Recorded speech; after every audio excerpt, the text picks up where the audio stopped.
ഞാനും നീയും ഒന്നാണേ. ഭാഗം 8. അച്ഛനെ ഗോകുലം ഗ്രൂപ്പിലുള്ളവർ എത്രത്തോളം എല്ലാവരും ബഹുമാനിക്കുന്നുണ്ടെന്ന് അവൾക്കറിയാം. അതുകൊണ്ട് തന്നെ അതിന് യാതൊരുവിധ കളങ്കവും വരരുതെന്ന് അവൾക്ക് നിർബന്ധമുണ്ടായിരുന്നു. അവൾ ആ 2 ഫയലുമായി ചെയറിലേക്ക് വന്നിരുന്നു. അവൾ പോയതും സൂര്യൻ അവൻ്റെ ഫോണെടുത്ത് ഇൻസ്റ്റഗ്രാം ID ഓപ്പൺ ചെയ്തു. അതിൽ മെസ്സേജ് വന്ന് കിടക്കുന്ന ആ മനോഹരമായ പാട്ട് അവൻ വീണ്ടും കേട്ടു.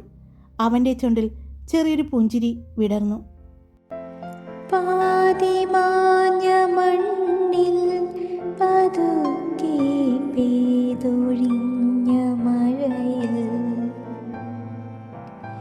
കാറ്റിൽ മിന്നിമായും വിളക്കായി കാത്തു നിൽപ്പതാരേ നിന്റെ മോഹശകലം പീലി ചിറകൊടിഞ്ഞ ശലഭം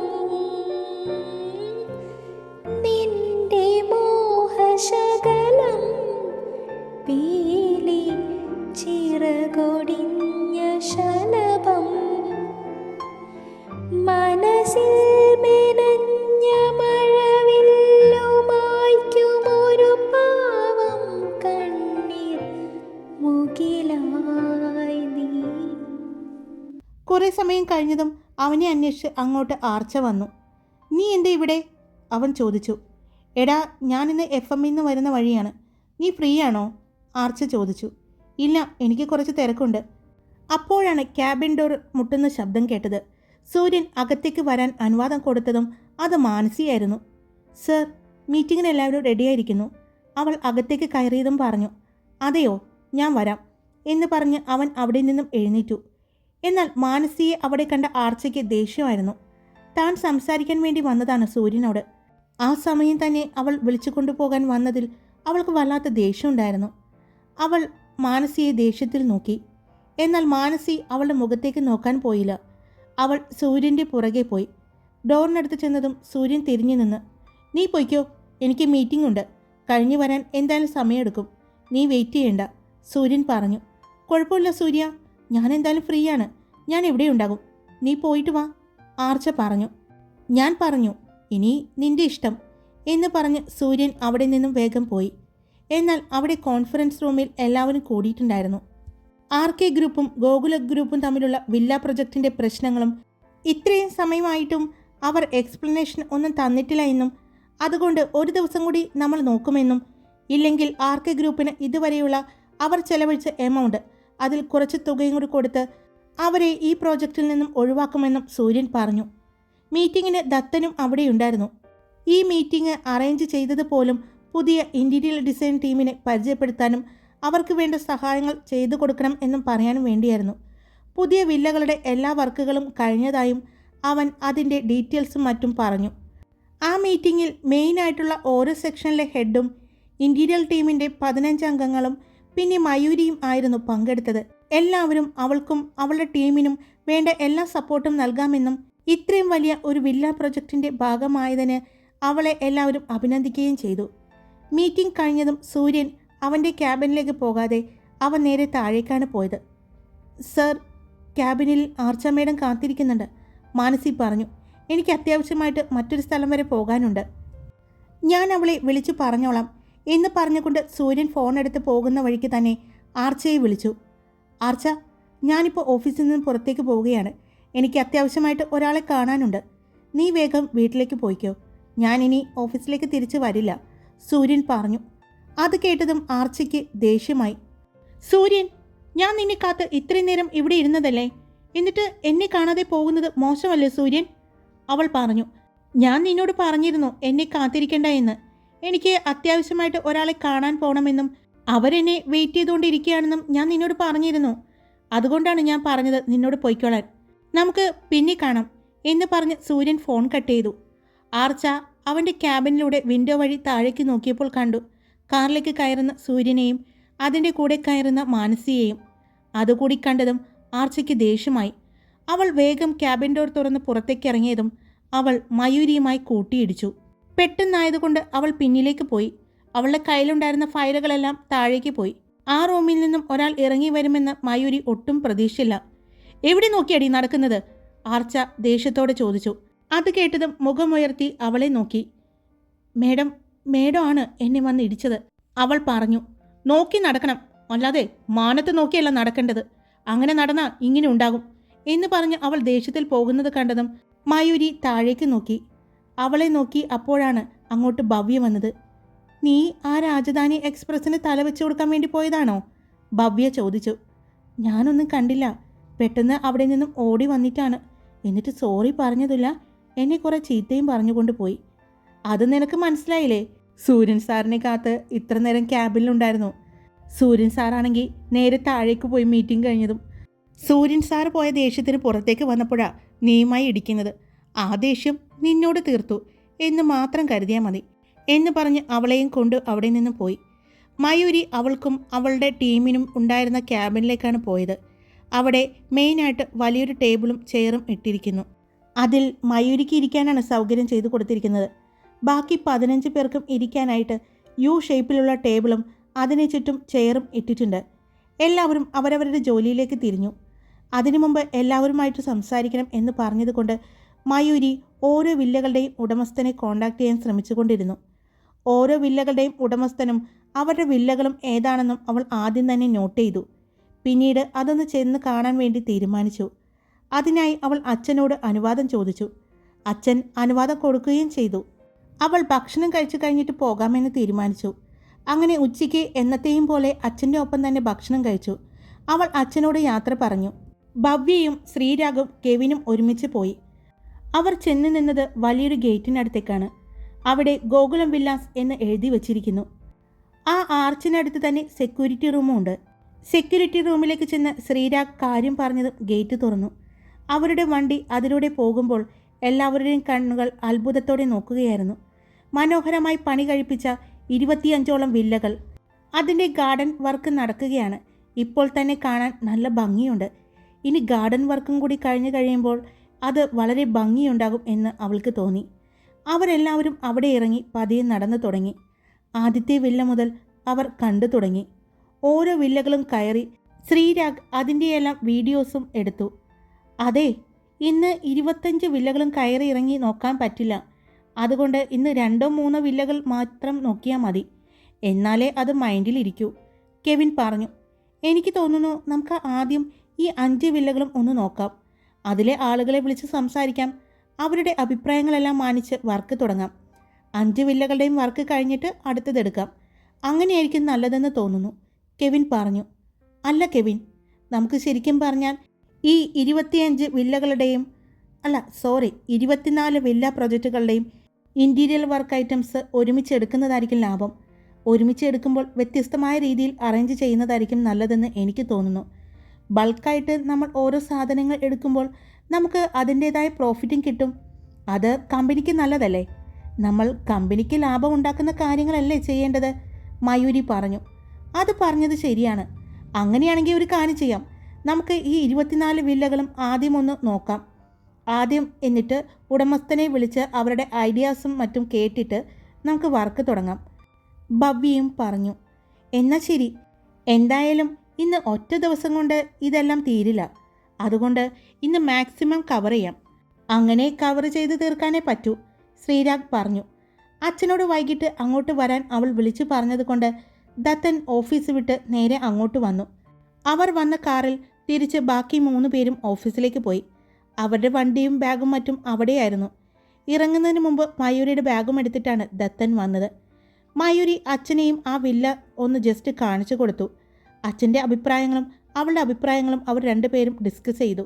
അതിനുശേഷം ശ്രീയെയും ബാങ്കിൽ നിന്നെടുത്ത് അവർ വീട്ടിൽ തിരിച്ചെത്തി. നാളെ ബാങ്ക് അവധിയല്ലേ? നമുക്ക് നാളെ ഗോകുലം വീട്ടിലേക്കൊന്ന് പോകാം. അവിടെ കുറേ ദിവസമായി പോകണമെന്ന് വിചാരിക്കുന്നു.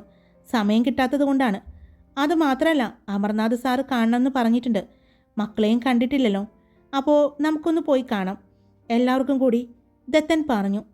ഞാനില്ല, അവിടെ സൂര്യൻ സാർ ഉണ്ടാകും. ഇവൾക്ക് ഇപ്പോഴും സൂര്യനോടുള്ള പേടി മാറിയിട്ടില്ലേ? അമ്മ ചോദിച്ചു. പേടിയൊന്നുമല്ല അമ്മ, ഒരു പേടിയും വേണ്ട. നാളെ നമ്മൾ ഒരുമിച്ച് പോകുന്നു. എന്നോട് ചെല്ലുമ്പോൾ ചോദിക്കില്ലേ 3 മക്കൾ എവിടെയെന്ന്? അതുമാത്രമല്ല, മോൾ അവിടെ ജോലിക്ക് വന്നിട്ട് ഇതുവരെ അമർനാഥ് സാറിനെ കണ്ടിട്ടില്ലല്ലോ. നാളെ കാണുകയും ചെയ്യാം, ദത്തൻ പറഞ്ഞു. ഇനി പറഞ്ഞിട്ട് കാര്യമില്ല എന്നറിയുന്നത് കൊണ്ട് അവൾ പോകാമെന്ന് തീരുമാനിച്ചു. നാളെ സെക്കൻഡ് സാറ്റർഡേ ആയതുകൊണ്ട് കുട്ടികൾക്ക് അവധിയായിരുന്നു. അവരെല്ലാവരും ഒരുമിച്ച് അവിടേക്ക് പോകാൻ തീരുമാനിച്ചു. വൈകിട്ട് പോകാമെന്നാണ് തീരുമാനിച്ചത്. രാവിലെ ദത്തനും മയൂരിക്കും ഓഫീസിൽ പോയി. ഉച്ച കഴിഞ്ഞ് രണ്ടുപേരും ലീവ് എടുത്തു. വീട്ടിൽ വന്നതിന് ശേഷം ശ്രീ ആകെ ദേഷ്യത്തിലിരിക്കുന്നത് കണ്ടു. എന്താണെന്ന് ചോദിച്ചപ്പോൾ കാര്യം മനസ്സിലായി. ഈ രണ്ടെണ്ണത്തിനെയും കുറച്ചു നേരം പോലും നോക്കാൻ പറ്റുന്നില്ല അത്രേ. ഒരു ദിവസം വീട്ടിലിരിക്കുമ്പോഴാണ് എല്ലാ പണികളും ശ്രീ ചെയ്യുന്നത്. ബാങ്ക് അവധിയുള്ള ദിവസങ്ങളിൽ അമ്മയും മക്കളും എപ്പോഴും വഴക്കായിരിക്കും. ദത്തനും ശ്രീയും ഓഫീസ് കഴിഞ്ഞ് ചെല്ലുമ്പോൾ അമ്മയും മക്കളും രണ്ട് സ്ഥലത്തായി ഇരിക്കുന്നത് കാണുന്നത്. പിന്നെ കുറച്ചുനേരം ദത്തനും മയൂരിയും കൂടി ഇരുന്ന് 3 പേരുടെയും പിണക്കം മാറും. എന്നും അത് തന്നെയാണ് സംഭവിക്കുന്നത്. പിന്നെ ഗോകുലം വീട്ടിലേക്ക് പോകുന്നത് കൊണ്ട് എല്ലാവരും വേഗം തന്നെ റെഡിയാവാനായി പോയി. അച്ഛേ, ഇന്ന് പുറത്തുനിന്ന് ഭക്ഷണം കഴിക്കാവേ, ആരവ് പറഞ്ഞു. അത് കേട്ടതും ദത്തൻ അത് സമ്മതിക്കുകയും ചെയ്തു. വേഗം പോകാമെന്ന് തീരുമാനിച്ചു. എല്ലാവരും റെഡിയാവാനായി പോയി. ആരവും ആർജവും ഇരട്ടക്കുട്ടികളാണെങ്കിൽ പോലും ഒരുപോലത്തെ ഡ്രസ്സ് ഇടുന്നത് അവർക്ക് ഇഷ്ടമല്ല. അതുകൊണ്ട് വ്യത്യസ്തമായ ഡ്രസ്സുകളാണ് എപ്പോഴും ധരിക്കാറ്. ശ്രീ ചുരിദാറും ഇട്ടു. മയൂരി ഡാർക്ക് റെഡും ബ്ലാക്കും വരുന്ന ഒരു ചുരിദാറാണ് ഇട്ടത്. എന്നും ഒരുങ്ങുന്നത് പോലെ തന്നെ അവൾ ഒരുങ്ങി താഴേക്ക് വന്നു. അവിടെ നിന്നും അവർ ഗോകുലം വീട്ടിലേക്ക് യാത്ര തിരിച്ചു. അവിടെ നിന്നും അരമണിക്കൂർ യാത്രയുണ്ട് ഗോകുലം വീട്ടിലേക്ക്. വലിയൊരു വീടിൻ്റെ ഗേറ്റിന് മുന്നിൽ വന്ന് നിന്നു. അവിടെ സെക്യൂരിറ്റി ഉണ്ട്. ആ വലിയ വീടിൻ്റെ ആർച്ചിൽ ഗോകുലം എന്ന് എഴുതിയിരിക്കുന്നു. ദത്തൻ കാര്യം പറഞ്ഞതും അവർ ഗേറ്റ് തുറന്നു കൊടുത്തു. അതിലൂടെ കാറ് കയറിയപ്പോൾ അവരുടെ എല്ലാവരുടെയും കണ്ണുകൾ വിടർന്നു. അത്രയും മനോഹരമായിരുന്നു. 2 ഭാഗത്തും നിറയെ മരങ്ങൾ.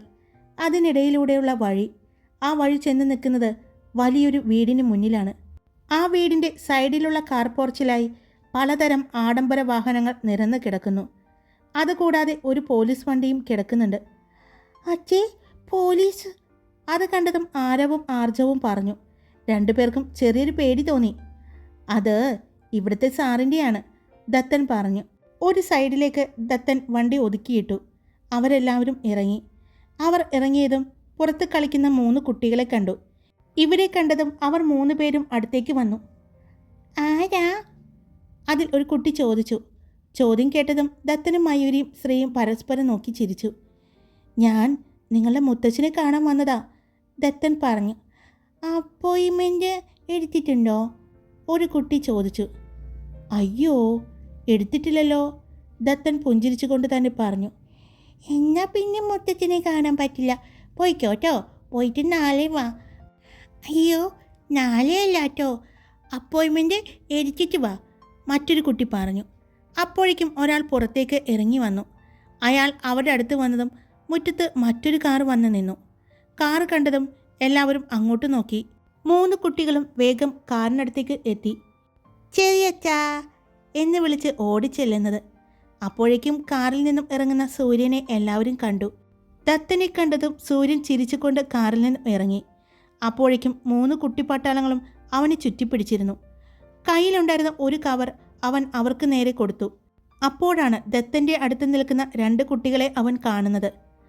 ധരൻ, ആ ചേട്ടന്മാർക്ക് കൂടി കൊടുക്ക്, സൂര്യൻ പറഞ്ഞതും 3 കുട്ടികളും ആരവിൻ്റെയും ആർജവിൻ്റെയും അടുത്തേക്ക് ചെന്നു.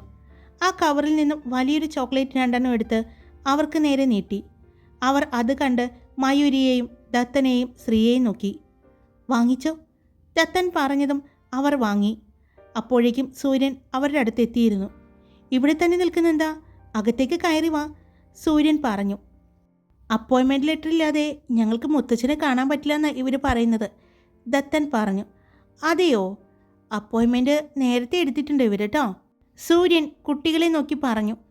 ആനോ, എന്നെ കാണാട്ടോ, അവർ പറഞ്ഞു. മുന്നിൽ നടന്നു. അവരുടെ കൂടെ ദത്തനും കുടുംബവും സൂര്യനും നടന്നു. നേരത്തെ അവിടെ നിന്ന് വന്ന ആളോട് അവൻ കാറിൽ നിന്നും എന്തോ എടുക്കാൻ പറഞ്ഞു. അയാൾ കാറിനടുത്തേക്ക് പോകുന്നത് മയൂരി കണ്ടു. ആ കുട്ടികൾ ആരവിനെയും ആർജവിനെയും കൂട്ടി മുന്നിൽ കയറി. ദത്തനും ശ്രീയും പുറകിലും അവരുടെ പുറകിലായി മയൂരിയും നടന്നു. എന്നാൽ ആ വീടിൻ്റെ പടികൾ മയൂരി കയറുമ്പോൾ അവളുടെ ഒപ്പം തന്നെ സൂര്യനും ഒരുമിച്ച് 2 പേരും വലതുകാല് വെച്ചാണ് അകത്തേക്ക് കയറിയത്. യാദൃച്ഛികമായി സംഭവിച്ചതാണ്. എന്നാൽ അവർ രണ്ടുപേരും അത് അറിഞ്ഞതേയില്ല എന്ന് മാത്രം. അകത്തേക്ക് കയറിയപ്പോൾ എല്ലാവരും അമ്പരപ്പോടെ ആ വീടിൻ്റെ വിശാലമായ ഹാൾ കാണുകയായിരുന്നു. ആഢ്യത്വം നിറഞ്ഞു നിൽക്കുന്നു.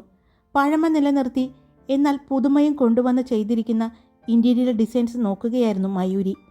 അവളുടെ കണ്ണുകൾ ഓരോ കാര്യങ്ങളും ഒപ്പിയെടുക്കുന്നുണ്ടായിരുന്നു. അകത്തേക്ക് കയറിയതും കണ്ടു ഒരു അത്യാവശ്യം പ്രായമായ എന്നാൽ ആഢ്യത്വം നിറഞ്ഞ പ്രൗഢിയോടു കൂടിയും തലയെടുപ്പോടു കൂടിയും വരുന്ന ഒരു സ്ത്രീയെ. അവരുടെ കൂടെ തന്നെ പുറകെ 2 സ്ത്രീകൾ കൂടി വരുന്നുണ്ട്. അമ്മേ, ഇതാണ് ദത്തൻ ചേട്ടൻ. അച്ഛൻ പറഞ്ഞിട്ടില്ലേ? സൂര്യൻ ചോദിച്ചു. ആ, പിന്നെ അറിയാം. അദ്ദേഹം ഇടയ്ക്ക് പറയാറുണ്ട് ഇങ്ങോട്ട് വരാൻ. കാണാറില്ല എന്നൊക്കെ പറഞ്ഞു. ഇവനോട് പറയാൻ പറഞ്ഞ് ഏൽപ്പിച്ചിട്ടുണ്ടായിരുന്നു. അവർ പറഞ്ഞപ്പോൾ സൂര്യൻ അമ്മയെന്ന് വിളിച്ചപ്പോഴും മനസ്സിലായി അത് സൂര്യൻ്റെ അമ്മയാണെന്ന്. ഇരിക്ക്, എല്ലാവരും ഇരിക്ക്. അവർ മയൂരിയെയും അമ്മയെയും ആർജവിനെയും ആരവിനെയും എല്ലാം നോക്കിക്കൊണ്ട് പറഞ്ഞു. അവിടെയുള്ള മനോഹരമായ സോഫയിൽ അവർ ഇരുന്നു. അവരുടെ ഓപ്പോസിറ്റായിട്ട് തന്നെ സൂര്യനും അമ്മയും ഇരുന്നു. ഇത് എൻ്റെ ഏട്ടത്തിമാരാണ്, ഏട്ടന്മാരുടെ 2 ഭാര്യമാർ. സൂര്യൻ പരിചയപ്പെടുത്തി കൊടുത്തു. അവരും ദത്തനെയും കുടുംബത്തെയും നോക്കി പുഞ്ചിരിച്ചു. എന്നാൽ സൂര്യൻ്റെ അമ്മയുടെ കണ്ണുകൾ മയൂരിയിലായിരുന്നു. അവൾ ഒന്നും മിണ്ടാതെ തല കുമ്പിട്ടുകൊണ്ട് കൈവിരൽ നോക്കിക്കൊണ്ടിരിക്കുന്നത് അവർ കണ്ടു. മോളെ, ഇവർക്ക് കുടിക്കാൻ എന്തെങ്കിലും എടുക്കാൻ പറ. സൂര്യൻ്റെ അമ്മ കൂടെയുണ്ടായിരുന്ന ചേച്ചിയോട് പറഞ്ഞതും അവർ വേഗം തന്നെ അകത്തേക്ക് പോകുന്നതും കണ്ടു. അമർനാഥ് സാർ എവിടെയാണ്? കിടക്കുകയാണോ? ദത്തൻ ചോദിച്ചു. അല്ല, അച്ഛൻ അങ്ങനെ ഫുൾ ടൈം ഒന്നും കിടപ്പൊന്നുമില്ല. അച്ഛൻ മുറിയിൽ തന്നെ കുറച്ചു നേരം ഇരിക്കുമ്പോൾ തന്നെ ബോറടിയാണ്. അമ്മേ, അച്ഛൻ എവിടെയാണ്? സൂര്യൻ ചോദിച്ചു. ഇത്രയും നേരം റൂമിലുണ്ടായിരുന്നു. ഇപ്പോൾ ചായയും കുടിച്ചിട്ട് പുറത്തേക്ക് ഇറങ്ങിയിട്ടുണ്ടെന്ന് തോന്നുന്നു. പുറകുവശത്തുള്ള പച്ചക്കറിത്തോട്ടത്തിലുണ്ടാകും, സൂര്യൻ്റെ അമ്മ പറഞ്ഞു. ഞാൻ എന്തായാലും വിളിച്ചിട്ട് വരാം എന്ന് പറഞ്ഞ് ഏട്ടൻ്റെ ഭാര്യ അവിടെ നിന്ന് പോയി. എങ്ങനെയുണ്ട് മയൂരി? പോയി വില്ലകളെല്ലാം കണ്ടോ? സൂര്യൻ ചോദിച്ചു. കണ്ടു, അവൾ പതിയെ പറഞ്ഞു. എന്നിട്ട് എങ്ങനെയുണ്ട്? ഇഷ്ടപ്പെട്ടുവോ? സൂര്യൻ ചോദിച്ചു. നന്നായിട്ടുണ്ട്. പക്ഷേ ഒരുമിച്ച് ഇൻറ്റീരിയർ വർക്ക് ചെയ്യുന്നതായിരിക്കും നല്ലതെന്ന് എനിക്ക് തോന്നുന്നു. അപ്പോൾ നമുക്ക് മെറ്റീരിയൽസ് എടുക്കുമ്പോഴും ബൾക്കായിട്ട് എടുക്കാം. അത് തന്നെയായിരിക്കും നമുക്ക് ലാഭവും. പിന്നെ അവർക്ക് അത് വ്യത്യസ്തമായ രീതിയിൽ അറേഞ്ച് ചെയ്യുക എന്നത് വലിയൊരു ടാസ്ക്കാണ്, മയൂരി പറഞ്ഞു. താൻ ഓരോ വില്ലകളുടെയും ഉടമസ്ഥനെ വിളിച്ച് സംസാരിച്ചോ? ഉവ്വ്, ഞാൻ 2 പേരെ വിളിച്ച് സംസാരിച്ചു. അവർക്ക് പ്രത്യേകിച്ച് ഐഡിയാസ് ഒന്നുമില്ല. അവർ മുഴുവനും നമുക്ക് വിട്ടു തന്നിരിക്കുകയാണ്. അവർക്ക് അന്നത്തെ ദിവസം താക്കോൽ കൊടുത്താൽ മതിയെന്ന് മാത്രമാണ് അവർ പറയുന്നത്. ബാക്കിയെല്ലാം നമ്മുടെ ഇഷ്ടമാണെന്ന് പറഞ്ഞിരിക്കുന്നു, അവൾ പറഞ്ഞു. നമ്മുടെ എല്ലാ കസ്റ്റമേഴ്സും അങ്ങനെ തന്നെയാണ് പറയുന്നത്. എന്നാലും നമ്മൾ നോക്കണമല്ലോ അവരുടെ ഇഷ്ടങ്ങൾ. അല്ലെങ്കിൽ യൂണിഫോം ഇട്ടതുപോലെ ഇരിക്കില്ലേ ഓരോ വില്ലകളും? ഞാൻ ആ വില്ലകൾക്കെല്ലാം മാറ്റം വരുത്തിയതും അതുകൊണ്ട് തന്നെയാണ്. ഞാൻ ആഗ്രഹിച്ചതുപോലെ ഓരോ വില്ലകളും വ്യത്യസ്തമായിരിക്കണം. അപ്പോൾ അതിൻ്റെ ഇൻറ്റീരിയർ ഡിസൈൻസും അങ്ങനെ തന്നെ വേണം എന്നാണ് ഞാൻ ആഗ്രഹിക്കുന്നത്. അല്ലെങ്കിൽ സ്കൂൾ കുട്ടികൾ യൂണിഫോം ഇട്ട് നിരന്നിരിക്കുന്നത് പോലെ വില്ലകൾ പണിത് വയ്ക്കുന്നതിനോട് എനിക്ക് താല്പര്യമില്ല, സൂര്യൻ പറഞ്ഞു. അപ്പോഴേക്കും അമർനാഥ് സാറ് വന്നിരുന്നു. സാറിനെ കണ്ടതും ദത്തൻ്റെ കുടുംബം എഴുന്നേറ്റ് നിന്നു. ഇരിക്കെ. എന്താടോ, കുറേ നാളായല്ലോ കണ്ടിട്ട്. താൻ എന്നെ മറന്നുവോ? സൂര്യൻ്റെ അച്ഛൻ ചോദിച്ചു. ഇല്ല സാർ, തിരക്കായിരുന്നു. പിന്നെ മോളും ഒരുമിച്ച് ജോലിക്ക് കയറിയില്ലേ, അതിൻ്റേതായ കാര്യങ്ങൾ ഇവൾക്ക് ഒന്ന് പറഞ്ഞു കൊടുക്കണമല്ലോ. പിന്നെ ആദ്യം തന്നെ മോൾക്ക് കിട്ടിയ ജോലി അവളുടെ പഠിപ്പിനനുസരിച്ച് ഉണ്ടായിരുന്നതല്ല, അതുകൊണ്ട് ഹെൽപ്പ് ചെയ്യേണ്ടി വന്നു, ദത്തൻ പറഞ്ഞു. ഇത് തൻ്റെ മൂത്ത മകളാണോ? അമർനാഥ് ചോദിച്ചു. അതെ, എനിക്ക് 3 മക്കളാണ്. ഇത് മയൂരി, അത് ആരവ്, ഇത് ആർജവ്, ഇതെൻ്റെ ഭാര്യ ശ്രീ. ആദിശ്രീ എന്നാണ് മുഴുവൻ പേര്. ബാങ്ക് മാനേജറായിട്ട് ജോലി ചെയ്യുന്നു. ദത്തൻ ഭാര്യയെയും മക്കളെയും പരിചയപ്പെടുത്തി കൊടുത്തു. അപ്പോഴേക്കും 2 ഏട്ടത്തിമാരും അവർക്ക് കഴിക്കാനുള്ള സ്നാക്സും ചായയുമായിട്ട് അങ്ങോട്ട് വന്നു. പിന്നെ കുറച്ചു നേരം കൂടി വീട്ടുകാര്യങ്ങളെല്ലാം സംസാരിച്ചതിന് ശേഷം അമർനാഥ് ദത്തനോട് സംസാരിക്കാൻ ഉണ്ടെന്ന് പറഞ്ഞ് ഓഫീസ് റൂമിലേക്ക് കൂട്ടിക്കൊണ്ടുപോയി. സൂര്യൻ അവൻ്റെ റൂമിലേക്കും പോയി. സൂര്യൻ്റെ അമ്മ വന്ന് ശ്രീയെയും കൂട്ടിക്കൊണ്ടുപോയി. ഏട്ടത്തിമാർ മയൂരിയെയും കുട്ടികൾ ആരവും ആർജവുമായിട്ട് നന്നായി കൂട്ടുകൂടി. പിന്നീട് അവർ സംസാരിച്ചുകൊണ്ട് മയൂരി എല്ലാവരുമായി കൂട്ടായി. തനിക്ക് ഞങ്ങൾ ഒരാളെ പരിചയപ്പെടുത്തി തരാം എന്ന് പറഞ്ഞ് ഏട്ടത്തിമാർ അവളെ മുത്തശ്ശിയുടെ അടുത്തേക്ക് കൊണ്ടുപോയി. മുത്തശ്ശി ഐപാഡിൽ ഗെയിം കളിച്ചുകൊണ്ടിരിക്കുകയാണ്. ഹായ്, എല്ലാവരും സുഖമായിട്ടിരിക്കുന്നോ? ഞാൻ സുഖമായിട്ടിരിക്കുന്നു. ഇന്നലെ പാട്ട് ഒരുപാട് പേര് പറഞ്ഞു ഇഷ്ടപ്പെട്ടു എന്ന്. അപ്പോൾ എല്ലാവർക്കും ഒരുപാട് നന്ദി. ഇനിയും പാട്ടുകൾ പ്രതീക്ഷിക്കാം. പിന്നെ എല്ലാവർക്കും എൻ്റെ കുടുംബത്തിൻ്റെയും ഹൃദയം നിറഞ്ഞ ക്രിസ്മസ് ആശംസകൾ. പിന്നെ സ്റ്റോറി ഇഷ്ടപ്പെട്ട ലൈക്ക് ചെയ്യണം. നിങ്ങളുടെ കമൻസ് കിട്ടുമ്പോൾ ഒരുപാട് സന്തോഷമാണ്. അതാണ് ഞങ്ങൾക്ക് വീണ്ടും വീണ്ടും നന്നായി കഥകൾ എഴുതാനുള്ളൊരു പ്രചോദനം എന്ന് തന്നെ പറയാം. അപ്പോൾ നിങ്ങളുടെ കമൻസ് ഞങ്ങൾക്ക് വിലപ്പെട്ടതാണ്. എല്ലാവരും കമൻറ്റ് ചെയ്യുക. സബ്സ്ക്രൈബ് ചെയ്യാതെ കേൾക്കുന്നവരുണ്ടെങ്കിൽ സബ്സ്ക്രൈബ് ചെയ്ത് സപ്പോർട്ട് ചെയ്യുക. Love you all. It's me Karthika.